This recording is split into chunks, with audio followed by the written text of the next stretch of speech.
Be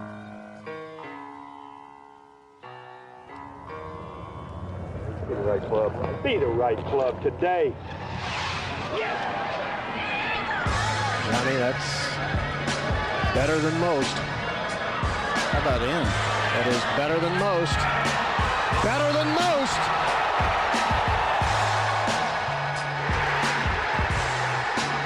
Expect anything different? Ladies and gentlemen, welcome back to the No Laying Up podcast. Solly here. I am going to be brief. I am going to turn it over shortly to Kevin Van Valkenburg for the first of a series of podcasts we're going to do on public golf in America. Kevin's going to look into what happened out in LA recently, talk to some people involved, maybe sprinkle a little bit of nuggets on some future stories he might be looking into. But really, really enjoyed this work from KVV.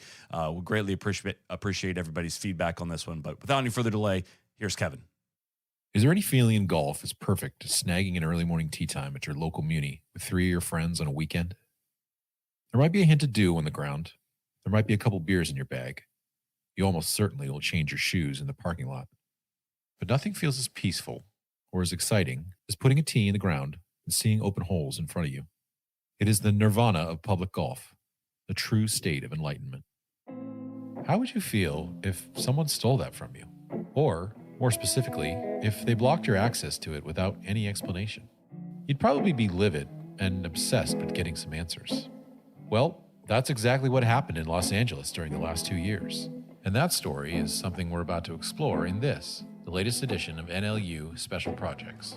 What happens when your local muni gets ensnared in a web of public and private corruption? It's a story that's close to my heart because I love public golf, even though, admittedly, I belong to a country club several members of No Laying Up to. I pay a premium for the convenience of not having to scramble or fight for tee times. But I realized this year that I never have as much fun there as I do when the guys in my regular weekend foursome, Matt, Tom, and Micah, tee it up at Northwest Golf Course in Montgomery County, Maryland. A course that's about halfway between Baltimore and Washington, D.C.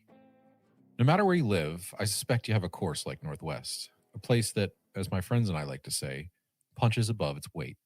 It's not going to win any awards for its architecture. It's not a hidden gem. It's something more important. It's a public trust. Places like Northwest probably best represent the soul of golf in America. They're open to everyone. They don't take themselves too seriously. And because they're run by a municipality and partially funded by tax dollars, they're not going to charge you obscene prices. During COVID, Northwest was one of the few places that felt like safe harbor for me and my friends. No matter what stresses we had to endure during the week, we could look forward to a tee time on the weekend. A chance to hit some mediocre golf shots, a chance to win or lose a few bucks in a Nassau, and a way to spend 4 hours, in the words of Billy Joel, forgetting about life for a while. There were times when it felt like the only thing helping me keep it together, helping me be the dad and the husband I needed to be in a stressful, uncertain time, was looking forward to those Sunday morning tee times. There's not a place I'd rather be at that particular time, especially if you're playing well. There are other times where I said, I can't wait for this round to get over. But, for the most part, when you have a group of guys that you know and you love and you appreciate their friendships, there's just no place better to be, really. That's my friend Tom Haliba. He's an editor at the Washington Post. I once climbed up a tree at Northwest to retrieve a 5-iron he had chucked in anger. I've taken more money off him at Northwest over the years than either of us can remember. We kind of joke that, we would pay each other by PayPal, and I think you've told me more than once, I believe you have the address. For 15 years, we've been playing golf, laughing our way through job changes and divorces. We both get pissed when we hit bad shots, and we often follow up the rare birdie with a boneheaded double bogey. We are, as one might say, kindred spirits. There are golfers like us everywhere. Friends just hoping to get out early, beat the heat or the sunset, then get home quickly and dedicate the rest of our day to yard work or parenting or napping. There were certainly thousands of golfers like us in Los Angeles until a few years ago, when the tee times at popular munis like Rancho and Griffith Park and Balboa, they just stopped being available to the majority of the public. It didn't matter how far ahead you tried to book or how quick your fingers were. You could not get a tee time, even on a weekday before 4 p.m. The second they became available, they were booked. An entire block would disappear within seconds on the website. Even though golf's popularity was booming, Something about it seemed fishy to Dave Fink, a native Angelino who gives golf tips and lessons on his popular Instagram account at Dave Fink Golfs. The more he and his friends looked into it, the more they, well, smelled bullshit. Here's the thing. Golf exploded during COVID. People wanted something to do that was outdoors, that was with their friends, maybe something they could do and drink while they were doing it. And so they found golf. And honestly, there was a lot more demand, but at the same time, it felt like something had changed. It felt like something else had changed besides just the demand. Now that everything had moved to digital, all these times that were seemingly available prior to this system getting put into place were now gone, never to ever be seen again by anyone. And that felt weird. In this, the latest edition of NLU Special Projects, we're taking the temperature of the state of public golf in America. The sport has experienced unprecedented growth in the last 4 years, but is it healthy? Sure, we grew the game, but in doing so, did we also create more headaches and more choke points?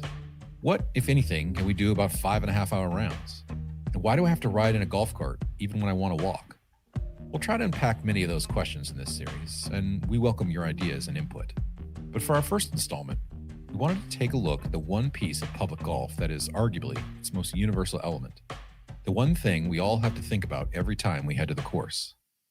The tee time.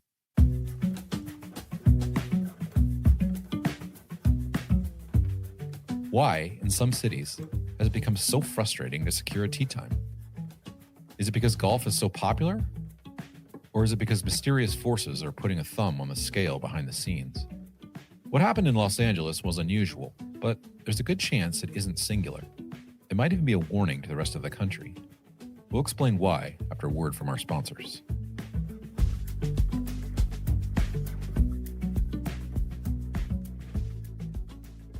This episode is brought to you by our friends at Rhoback. I am not lying when I say I am wearing their stuff on a daily basis. I've got some of their fantastic shorts on right now. If you're watching this on YouTube, you can see I've got the long sleeve workout tee I've been telling you about. That hybrid jacket, I'm dying to get it out. We're getting into the low 60s here in Jacksonville. It might be time to bust that out at night. They got great vests. The performance joggers are a really lightweight material. Neil's a big fan of those. I had to order some immediately when I heard his endorsement.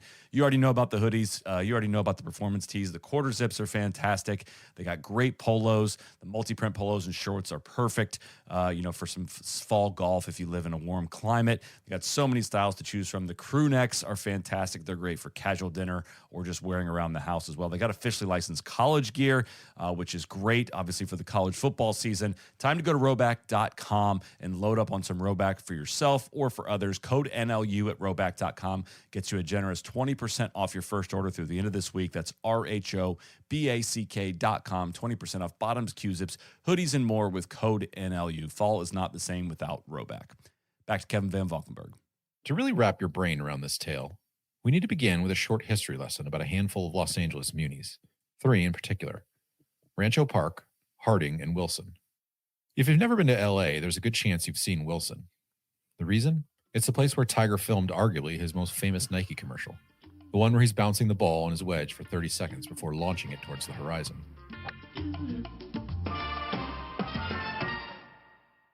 Rancho has been the backdrop for an episode of Seinfeld, an episode of Batman, even an episode of Dynasty. But more importantly, it's been an important piece of golfing history. It hosted the Los Angeles Open 17 times. Arnold Palmer won there 3 times. Charlie Sifford won there. Joanne Carter and Nancy Lopez each won tournaments there. The first check that Jack Nicklaus ever cashed as a professional golfer, $33.33 for finishing 50th in 1962 at the LA Open at Rancho Park. Golf has a reputation, and for good reason, of being like a sport that is only for rich people. It does have a sort of high bar for equipment. It does. Most people can't afford, and especially in LA, can't afford a golf club membership. But I do kind of love that the city was like, no, are you into this? We are going to provide this for you. This is what municipalities should do. That's the voice of my friend Timothy Simons. You might know him from the HBO sitcom Veep, where he played Jonah Ryan.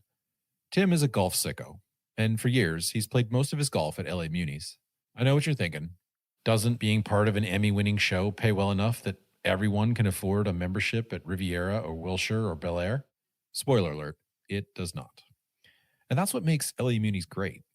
You can tee it up with famous people, and you can tee it up with working class retirees. I love that there are like 2 18-hole golf courses that if you're like a Los Angeles retiree, you can play them for $20. They're beautiful. They have history. Like, you know, one of them, I was playing with one of the men's club guys. I just got randomly paired up with a men's club guy. And he was telling me that like the 18th hole at Harding is where Babe Ruth was told that he was traded to the Yankees. And they have like a little plaque there. I mean, like, so there's legitimate like history at even the public courses. And yeah, it is also like a pretty amazing smash together of the community of Los Angeles. Like most of the time I would end up playing with elderly Korean men or retired cops, or sometimes you would meet other actors. Sometimes you get paired up with working actors. Sometimes you get paired up with writers who were just starting out. Like it's a pretty amazing smash together of the community of LA. Tee times at LA's famous munis were never exactly easy to snag. You still had to plan ahead, often call ahead, particularly on weekends.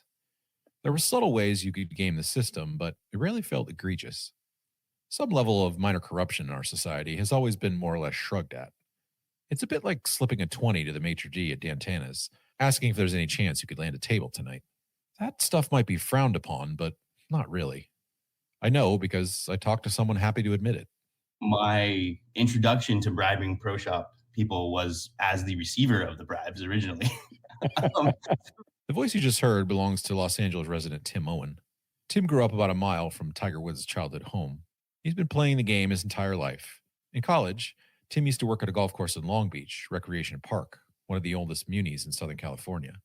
It's not technically the city of Los Angeles, but he assured me that the Long Beach public courses faced the same issues that Rancho and Wilson did. If you wanted to secure a weekend time, Tim was your guy.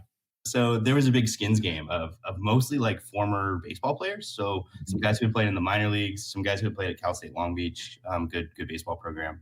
And they were in like their 30s when I was 19. And they wanted, 5 back-to-back tee times on a Sunday morning. And like, that just ain't happening. And even back then it was busy enough to where that's not happening. But they started paying me off and then it started happening. And my manager, who was a Korean American guy, and that was my first introduction to sort of Korean golf culture. He was basically like, look, I know what's happening, but like, don't worry about it. It's fine. Like, the teaching's going to be full either way. So if you're making a little money on top of it, cool. So he was very cool with it about it. And so, once I started my real job, my career and stuff, I wanted to play on weekends. Mm-hmm. And so I knew how it worked as the receiver of the palm greasing. And so I started greasing palms. Golf operated this way for years, mostly without much controversy. Weekend tee times at the best courses were still coveted, but if you were a beginner or didn't plan ahead, you could still snag a tee time at Balboa Golf Course or Woodley Lakes, the kind of places LA golfers lovingly referred to as goat tracks because of their inferior conditions and layout. And if you were lucky, you could play Wilson or Harding or Rancho on a weekday. That's how Dave Fink ended up at Wilson for what turned out to be the most memorable and important round of his life. I didn't start playing golf until I was 26 years old. So that's 10 years ago now. I had like a dozen knee surgeries on both my knees. I was a baseball player and a skateboarder. And so I had these double knee surgeries done, and the doctors told me, like, you can never do any lateral movement again. Like, no more baseball, no more basketball for fun, no more running. Like, your knees are fucking done. And then right after that happened, I got pancreatitis from drinking too much because I was depressed that I couldn't walk. And I almost drank myself to death. I've always had an addictive personality. I am an addict. I don't wear that proudly, but I'm also not a denier. And I was at the lowest point in my life. I was like immobile. I was killing myself with alcohol. So I went into the hospital for the pancreatitis, which is really serious. And when I got out, I was like, I don't have anything to live for right now. Like, I don't have a career. I was a struggling actor. I can't do any physical activity. Like, it was the lowest point in my life. And my dad sent me his old golf clubs, and he sent them through UPS or FedEx like the next day air. Fink was annoyed. His father had tried to get him into golf previously, but he had no interest. It seemed boring. But if he was being honest with himself, he was bored. So he took the clubs to the driving range. And I hit some balls, and I was like, this is actually kind of fun. I played baseball into college, so I get the whole swinging a stick thing, hitting a ball. This ball's not moving, a little more fun for me. And then I went out and I was like, fuck it, I'll just go play. He showed up at Wilson and booked a tee time. He didn't have money for a cart, so he carried his clubs. The bag didn't even have a strap, so he carried them like a suitcase. First drive ever hit the fairway, probably went like 240. I have no idea. I was like, had persimmon clubs. Yeah. Fucking get to the ball. I tee it up again. The three guys I'm with are like, what are you doing? And I was like, brother, I have no idea. Is this not allowed? Fink shot 142 that day, but he counted every single stroke, every whiff, every top, every shank. It felt important for some reason. He was discouraged, but something wouldn't let him quit just yet. He played again with similarly shitty results. He booked a third tee time, this one at Harding, the other Muni course in Griffith Park, and made a vow to himself. He had to improve or he was done. And it was like my life was already at such a low point that this thing that was nearly impossible, as we all know, to be good at, it was like, I don't need another thing that makes me feel like shit. So I told myself I'm going to go back for a third time. If I don't shoot better than 142, I quit golf forever because I don't need another thing like hurting me emotionally. On the fifth hole at Harding, he was already 17 over par and losing hope. It was a 190-yard par 3. The guy he was playing with was hitting a 6-iron, so Fink shrugged and chose the same club. He flushed it. The ball knifed through the air, bounced on the green, and disappeared into the cup. I'm like going crazy. I'm like, let's fucking go. I'm like, how often does that shit happen? That's fucking awesome. And the guy is like, I'm a scratch golfer. I've never done that. So fuck you. And I just didn't understand. I shot 99 that day. Third round ever, hole-in-one, 99. And probably, he made another hole-in-one a week later, this time at Los Feliz, a par 3 course run by LA City Golf where everyone hits off mats. It's the quintessential beginner's muni with no holes longer than 135 yards. You might recognize it if you've seen the movie Swingers. After that second hole-in-one, Fink was hooked for good. I replaced my addictive personality. I quit drinking and I started rehabbing my knee, and golf gave me a reason to like wake up every morning. And I wanted to practice, my life got healthier. The people I met through golf, I would play golf with random old Korean women, and like a random black guy. Like it's a melting pot, especially public golf. Like now I'm exposed to like the world, and I'm spending time with people that I would never spend time with otherwise. And it just like, it saved my fucking life. Without golf, I was suicidal. And like, I try to talk about it occasionally because not everybody grew up being in a country club or great at golf. And it's not impossible to pick it up and get good, but it takes a different level of dedication. And for an addict, like I know a lot of other people like me who are addicts who could make the switch into golf, and it saves your life. Los Angeles turned out to be a pretty good place to fall in love with the game. There were plenty of ranges and affordable courses in every direction. And the weather, well, it was great. Fink threw himself into learning everything he could. He'd go to Griffith Park, where the putting green was lit up at night, and he'd putt until 5 a.m. Anything to distract himself from the temptation of drinking. He read Ben Hogan's book, 5 Lessons, hundreds of times. Within 6 months of picking up clubs for the first time, he went from a 30 handicap to a 12. 6 months later, he was down to a 3. He found modern golf instruction overly complicated, so he started a YouTube channel and started making content. He found a way to make a living off his obsession. He even came up with a hook he'd say at the end of every video. Simplify shit, understand shit, so you can get better at golf right now. It was all going great. And then, COVID changed everything. More when we return, right after the break.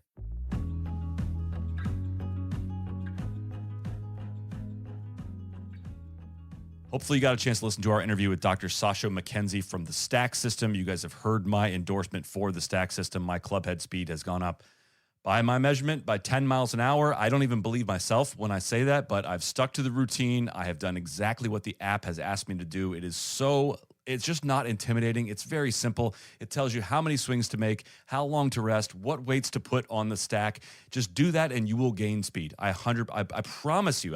I don't even know if they will guarantee that, but I will promise you, if you stick to the routine, you will gain club head speed. Listen to that interview. He details why everyone could afford to gain some speed. It's not just about hitting it farther. It's about being able to hit it the distance you're currently hitting it, but at less stress on your body, easier to control. I've seen great benefits from it. You can go to thestacksystem.com, use code NOLAYINGUP to get 10% off. It got a ton of great features in the app. There's a stack putting aspect of it as well. I cannot say enough great things about this system. The benefits I'm seeing, my club head speed is up, my ball speed is up, my distance is up, my confidence is up. Somehow I'm hitting it a little straighter. If you learn to swing it fast, you're going to learn to swing it better. So again, check out that podcast interview and check out thestacksystem.com, code NOLAYINGUP if you want to gain some swing speed. Maybe use it as a winter workout tool. I don't know. I promise you it's going to work.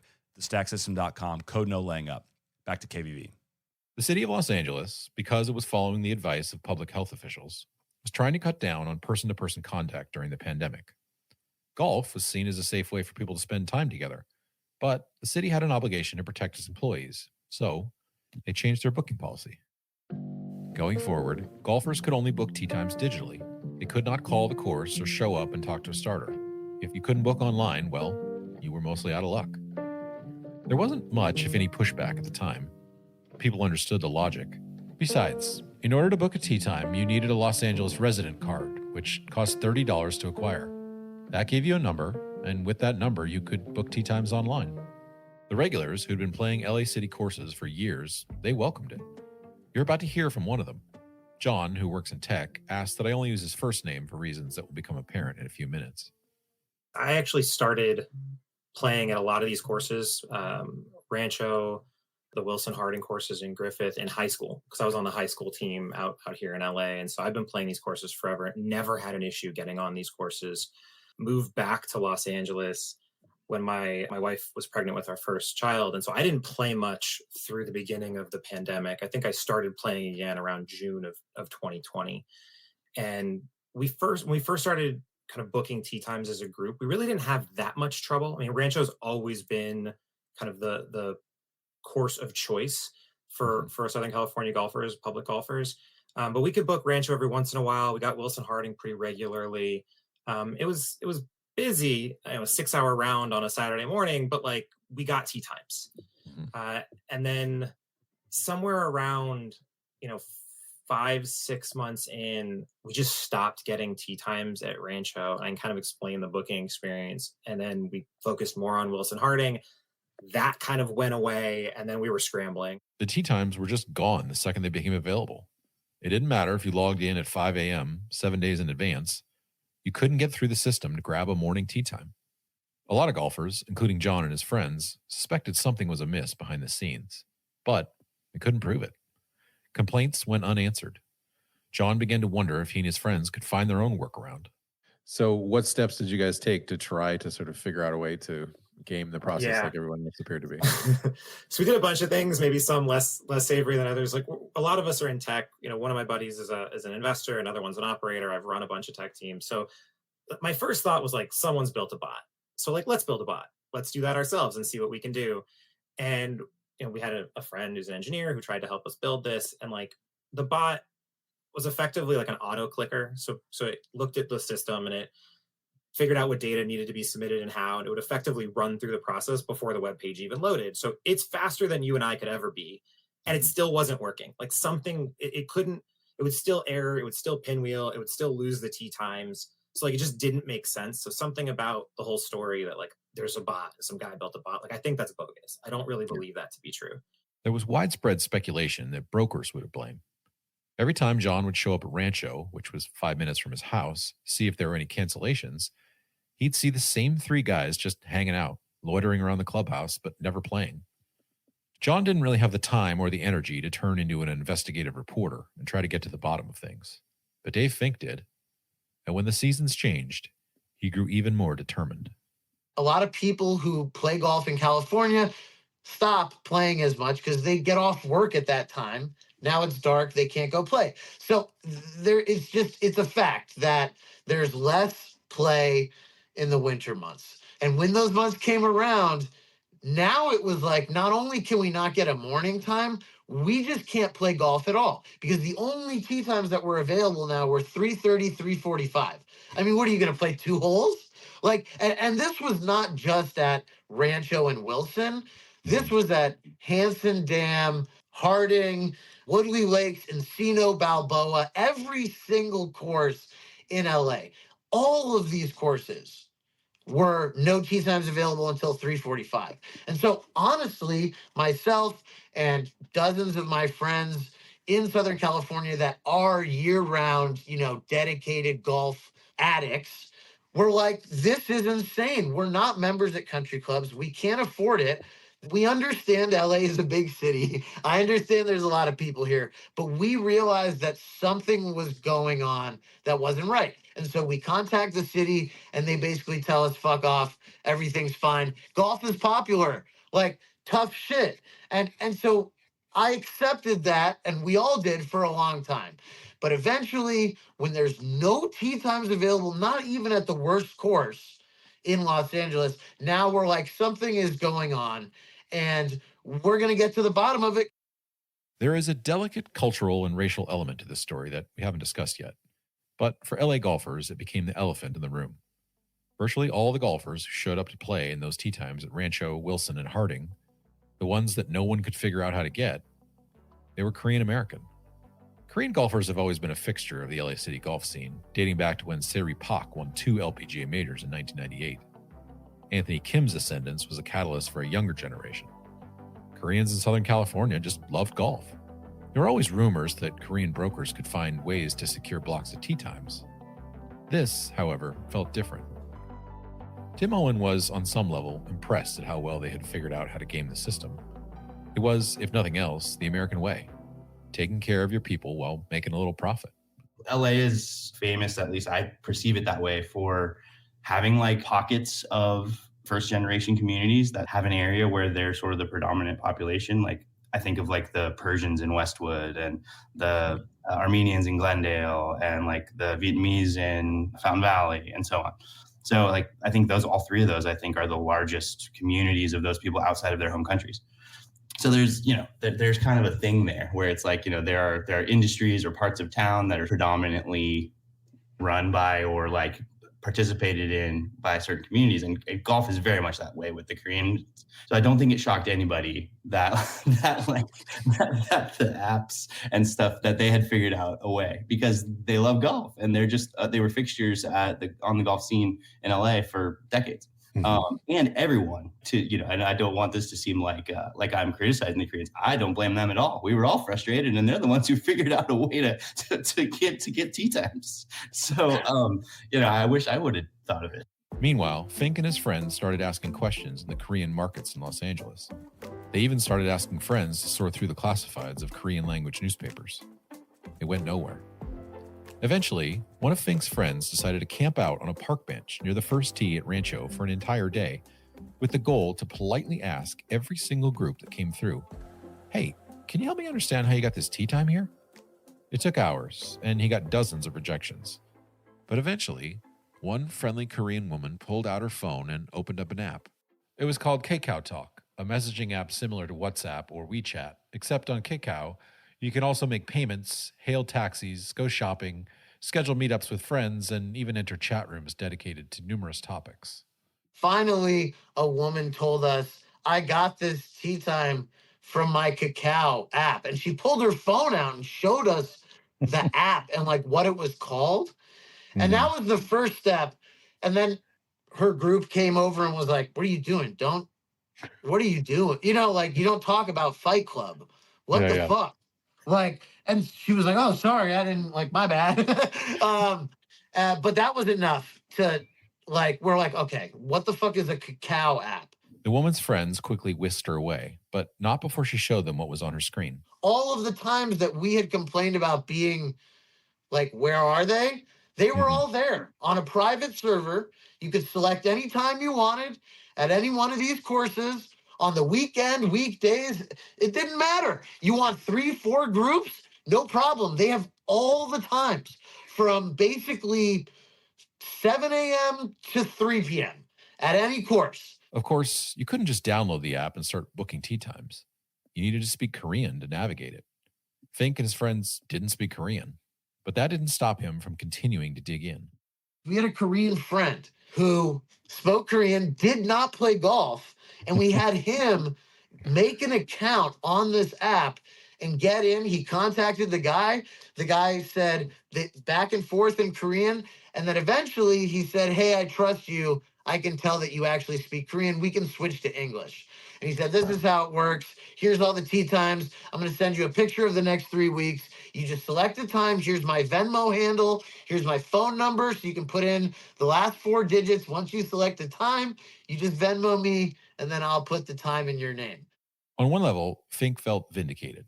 After months of city officials telling him there wasn't anything malicious going on, that he was wrong and golf was just popular and he had slow fingers, here was proof that he and thousands of LA golfers weren't crazy. It turns out there was even a QR code for the group being advertised in Korean language newspapers. Vindication, however, was quickly overtaken by anger. The reason why we were so upset and entitled to be upset is because these 12 courses that I went after specifically are LA City courses that are owned and operated by LA City, which means that all the maintenance that happens, all the, if you want to get some new flag sticks, you want to update the clubhouse, this is all paid for by tax-paying dollars. Not just golfers who pay taxes. It's not how that works. It's part of the parks system, the public park system. So it's not like these people were stealing tee times from Riviera and reselling them for $10,000, $20,000 a tee time. It's basically like they were standing outside of a public library and stopping you before you go in and saying, "Do you speak Korean?" That was the first thing. If you don't, you can't even come in. Second, if you do, okay, now you have to pay me $40 right now. And then you can come into the public library to get some books. For someone who believed that golf had saved his life, the scam offended Fink on a deeply personal level. Where would he be now if he hadn't been able to book tee times back when his father sent him that first set of clubs? How many Dave Finks out there were being blocked from similar salvation by someone trying to make a profit off a public good? Mostly, though, he felt betrayed by the city of Los Angeles, the parks officials, and the bureaucrats who let this happen, then denied there was a problem. Every time he complained, he felt blown off, gaslighted into thinking he was crazy. It was either laziness or corruption or both. He started a social media campaign he dubbed Free the Tee and made a series of Instagram stories unpacking the scandal. I'm a muni golf type of guy. I learned how to fucking play golf at Wilson Harding in Los Angeles and all the other munis around town. It's affordable, it's local, and the courses are actually fucking great. Like Wilson and Harding, both great setups. Rancho Park, awesome setup. One of my favorites is Hanson Dam. There's a bunch of other courses, and they're all municipal, public courses. Fink even got the alleged broker on the phone and filmed their interaction for his YouTube channel. He distorted the broker's voice in the video because he wasn't sure about the legal implications of recording the call, but their interaction, which you'll hear next, was illuminating. The tee time scandal in LA is heating up. Like, it's getting crazy. This guy just called me because I think he's figuring out that I'm the one that's outing him. I'm gonna call him back and we're gonna put him on speakerphone. I wanna see what he has to say.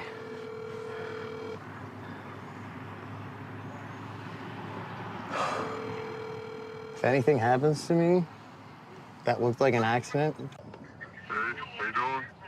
Hey, I just wanted to get a tee time. Are you Dave?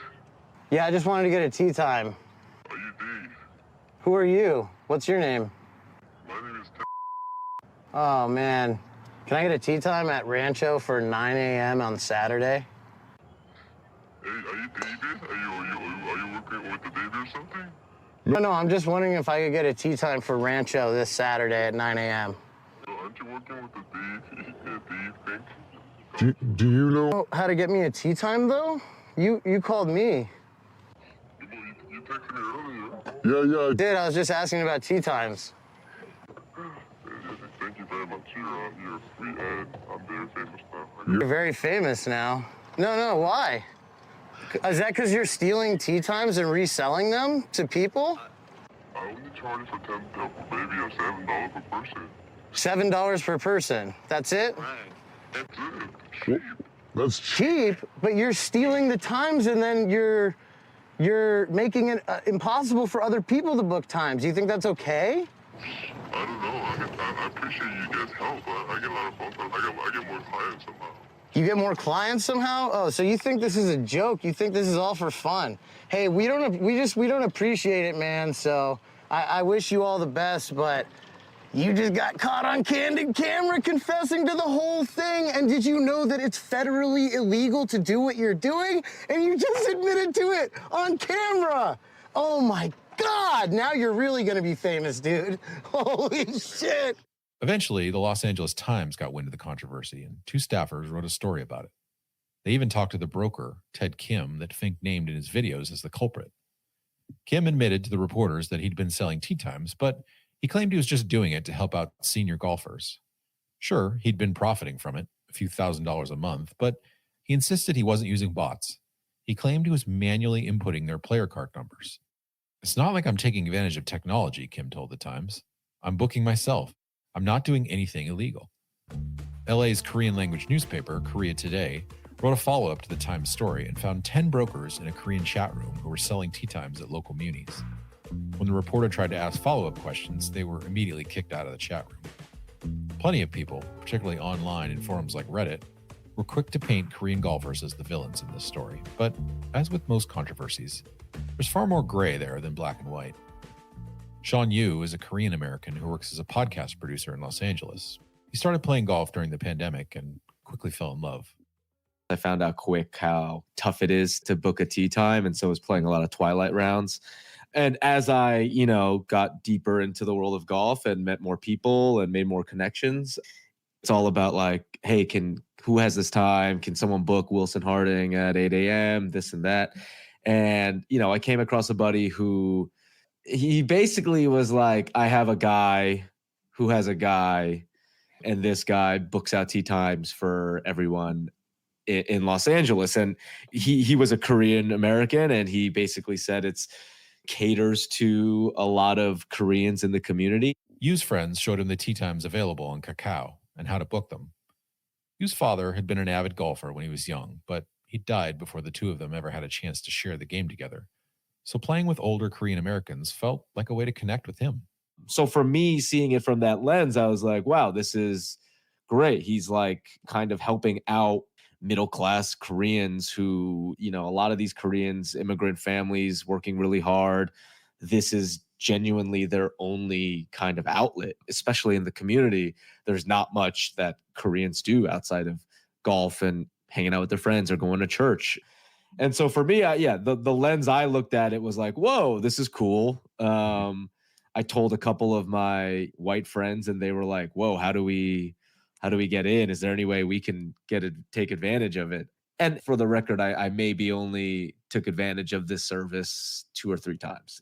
Other times I was able to find tee times on my own, but it didn't really feel like, I guess, the way the public was talking about of like taking times away from people. I never felt that energy only up until a couple months, until everything obviously blew up. Both in the Times story and online, Fink encouraged any golfer frustrated by the situation to show up at the next City Golf Advisory Committee meeting, normally a sleepy affair with very few people in attendance and no public comments. The following Monday, the meeting was packed, standing room only, with a lot of pissed off golfers as well as local news reporters. I'm just a guy who loves golf, who teaches other people how to play. But somehow in 1 week of posting on my stories, I've been able to uncover so much more than an entire city investigation.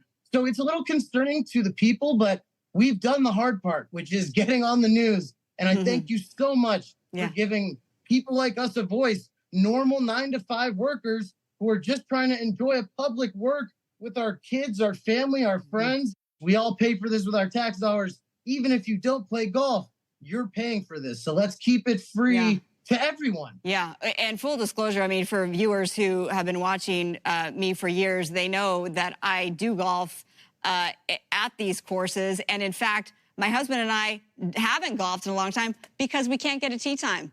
The city promised to investigate and promised to make changes. But in March of this year, 5 golfers filed a class action lawsuit against LA City Golf, alleging in the complaint that despite the repeated reports with evidence in detail, LA City did not take any action to prevent illegal tee time bookings. Accordingly, the situation has become worse than ever to the extent that it is now impossible for the player card holders to book a tee time at LA City golf courses. And in what proved to be one of the saga's most interesting twists, the 5 golfers who filed the lawsuit were Korean Americans. Joseph Lee, the lead plaintiff, is the president of the SoCal Dream Golf Club, which is made up almost entirely of members of the Korean American community. I don't want you to misunderstand us Koreans, Lee said during the city golf public meeting, according to the LA Times. Not all Koreans are doing this shit. We're chasing them till the end. Let's use this opportunity to put the brokers out of business.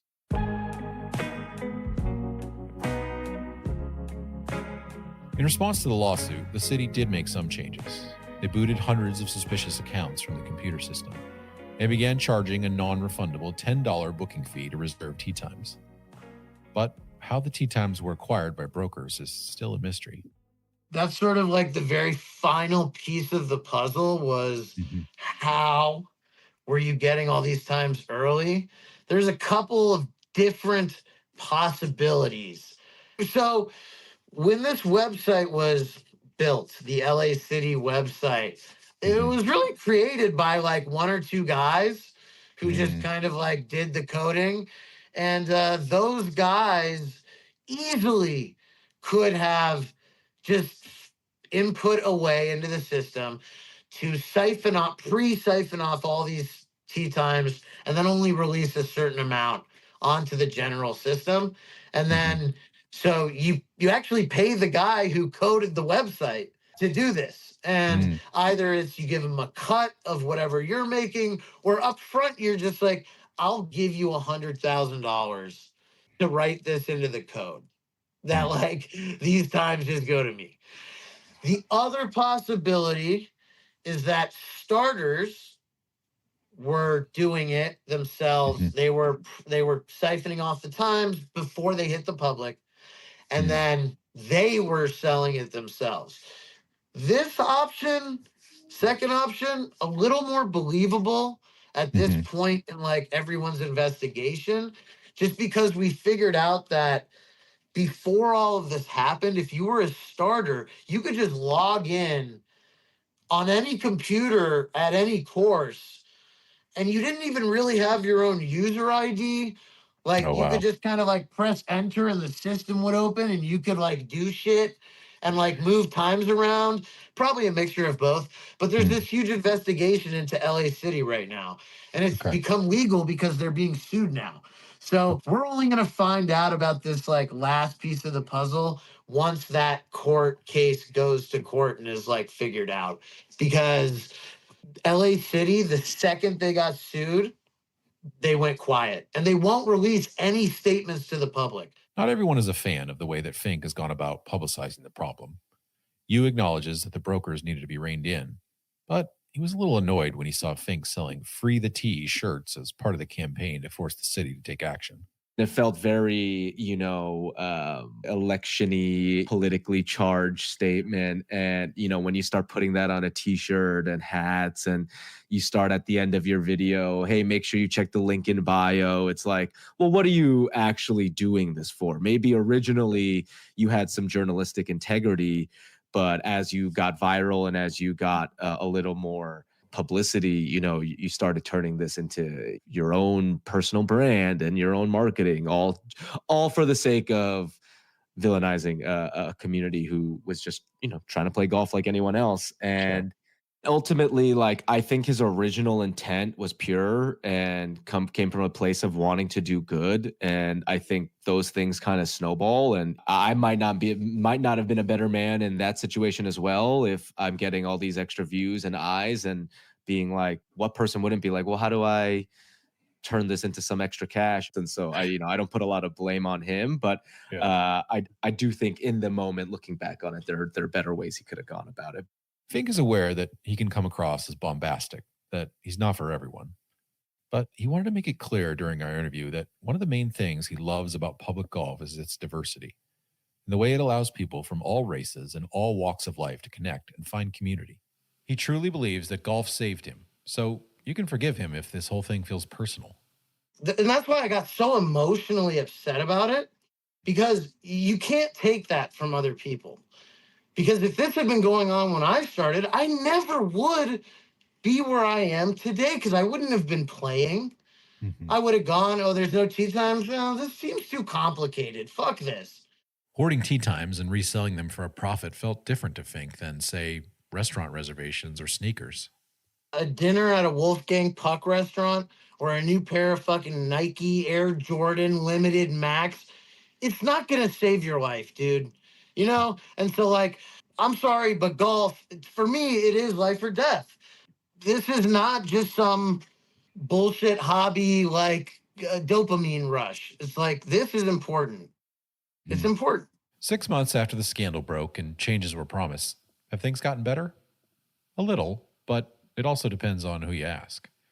When the city of Los Angeles did an audit of residence cards, they booted hundreds of phony addresses. People who had signed up and paid their $30, but then put their home addresses in Florida or Italy or Japan. Unlike some munis, like in San Diego, where you need to bring a utility bill to prove you actually live in the zip code, LA City didn't even require a driver's license. You could just pay in cash and get a resident card. In theory, you could buy a new one every day as long as you handed over your $30. But with the changes, Simon says he's seen some improvement. At least for now, it kind of seems like they've solved the issue. Like, tee times can still be pretty hard to get because they're in demand because so many people play golf, but it's not impossible anymore. Whereas before they were gone immediately and it was impossible to find them. We should note here that we reached out to Rick Reinschmidt, the golf manager for the City of Los Angeles Recs and Parks Division. He referred us to LA City's Public Information Office, and the office did not respond to our request to make Reinschmidt or anyone else available for an interview. Fink, who's been frustrated with Reinschmidt's inaction for more than a year, says the changes haven't been enough. Yes, you can occasionally get tee times now at Harding and Rancho. He's played it twice this month for the first time in years. But times are still scarce. It seems clear to him the scam hasn't been shut down entirely. I personally think the Fugazi is happening again. They've started it up again.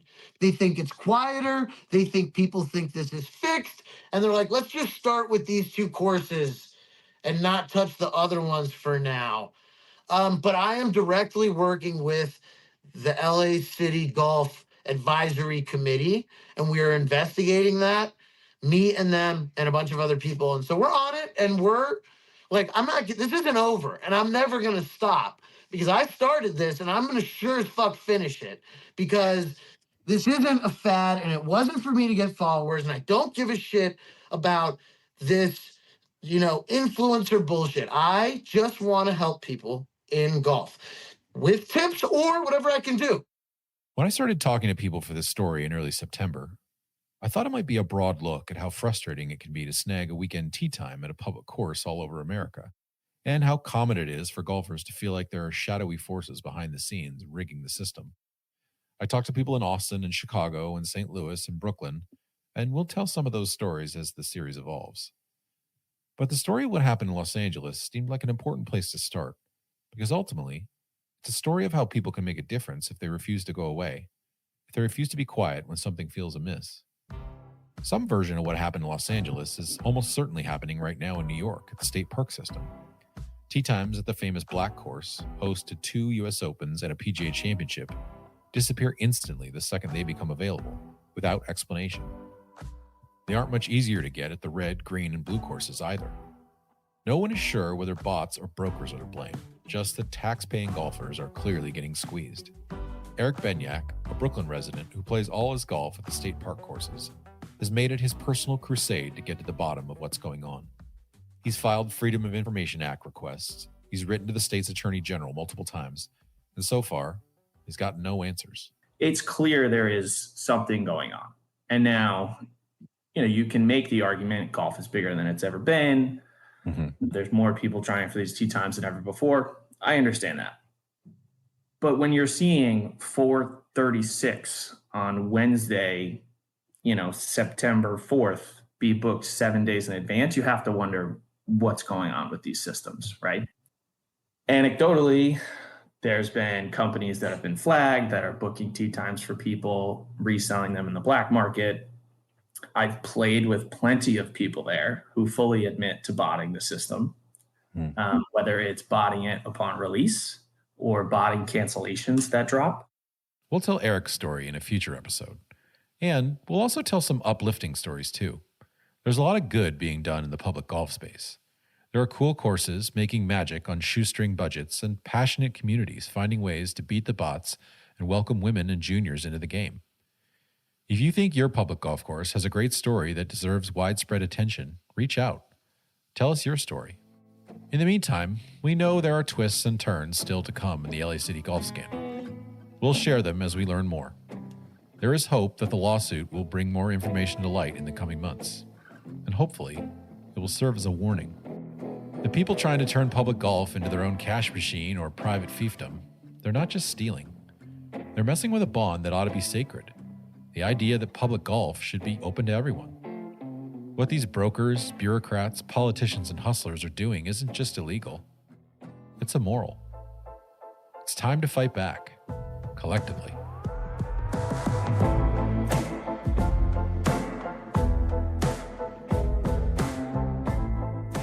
Thanks for listening. I'm Kevin Van Valkenburg, editorial director at No Laying Up. You can email me with your public golf frustrations or ideas at kvv@nolayingup.com. This episode was written and reported by me. Sound editing and mixing was done by Charles Van Kirk. Additional editing by Chris Solomon, DJ Pyhowski, and Todd Schuster. We'll see you next week.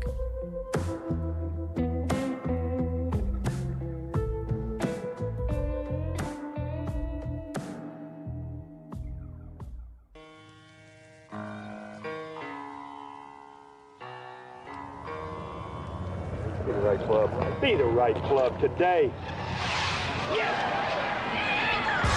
Johnny, that's better than most. How about in? That is better than most.